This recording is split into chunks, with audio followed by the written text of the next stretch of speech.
Ang iskandalosong buhay pag-ibig ni Alexander the Great.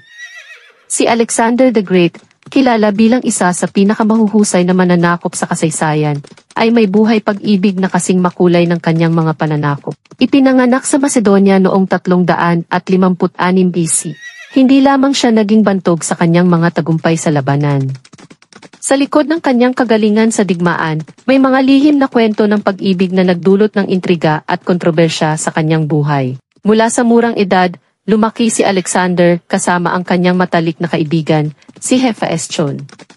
Ang kanilang pagkakaibigan ay naging mas malalim at naging inspirasyon ng mga alamat ng kanilang panahon.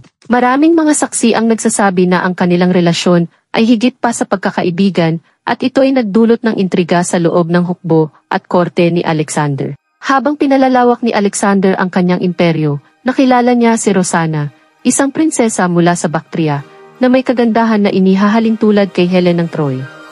Hindi lamang siya kilala sa kanyang di matatawarang kagandahan, kundi pati na rin sa kanyang husay sa pakikidigma. Sa isang pagkakataon, nakita ni Alexander si Roxana habang siya'y nakikipaglaban sa mga rebelde. Ang kanyang tapang at husay sa espada ay nagbigay buhay sa mga kwento ng kanyang kagandahan. Agad na nahulog ang loob ni Alexander sa kanya, at kanilang pinagtibay ang kanilang pag-ibigan sa pamamagitan ng isang marangyang kasalan. Ngunit hindi lahat ay perpekto sa buhay pag-ibig ni Alexander.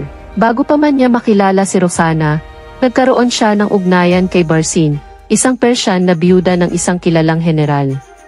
Si Barcine ay naging kalaguyo ni Alexander at nanatiling bahagi ng kanyang buhay kahit na siya'y ikinasal na kay Roxana. Ang kanilang lihim na pagmamahalan ay naging usap-usapan sa buong imperyo, nagdulot ng inggit at intriga sa korte.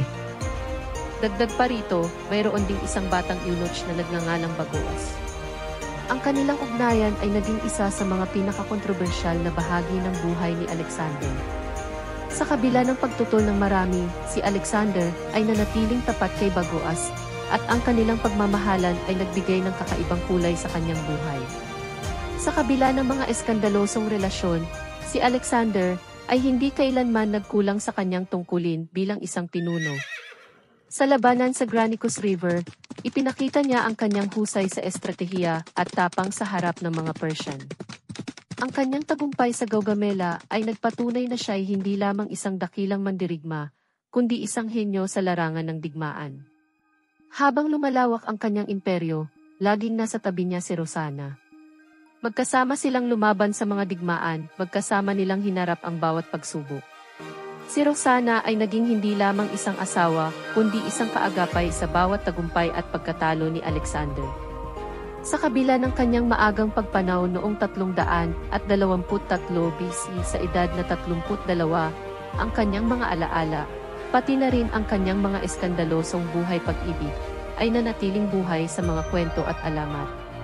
Ang kanilang pagmamahalan, puno ng intriga at tapang, ay naging inspirasyon sa mga susunod na henerasyon. Ang kwento ni Alexander at Roxana, ng kanilang mga tagumpay at mga lihim na pag-ibig, ay mananatiling buhay sa puso ng mga tao. Isang patunay na sa likod ng bawat dakilang mandirigma ay isang kwento ng pag-ibig na nag-aalab at nagbibigay kulay sa kanilang buhay.